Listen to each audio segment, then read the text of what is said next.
Hindi lingid sa karamihan or sa marami na very close nga si Vice Ganda sa SB19. Pero may particular siyang close talaga siya. Walang iba kundi si Stel. Anyway, lahat naman kasi talaga malapit kay Stel dahil napaka kuwela at friendly ng SB19 member na si Stel. Parang lahat okay sa kanya. Kumbaga walang matigas na tinapay sa mainit na kape. Ganyan si Stel ilarawan ng mga taong malalapit sa kanya. Pero ano nga kaya ang masisay ng mga fans dahil tila may revelasyon itong si Meme Vice or itong si Vice Ganda sa kanya nga pong Twitter or X, dating Twitter.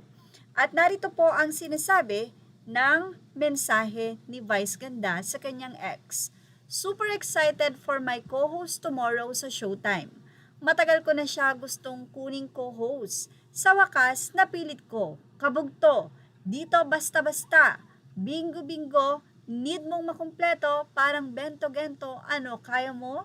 Every Saturday, kumukuhang It's Showtime na mga co-host or special co-host na makakasama nila. At this time, mukhang halata na ng mga fans pero wala pang binanggit itong si Vice Ganda kung sino nga ba sa SB19 member dahil halata namang SB19 dahil may gento. So narito po ang say ng mga fans, Eat Bulaga pinapanood ko, pero kung si Junard yan, sorry men guys, sa kabila muna ako. Yung rating nito, kabog, sigurado bukas. Bukas lang ba? Sana mainstay co-host na. Hoy, hahaha, excited. Bebu, hula naman na ang isang fan. Saan mapapanood? Wala kaming cable GMA7, say naman ng isa. Well, Victoria page may FB Live naman po so sa It's Showtime page mismo pwede mong mapanood. At mukhang meron din naman sila sa YouTube channel. Well, nood ako bukas ng Showtime, hahaha. Hahaha, naalala ko na naman yung sinabi ni Anne regarding sa copyright, I know right. Anyway, say naman ang isa.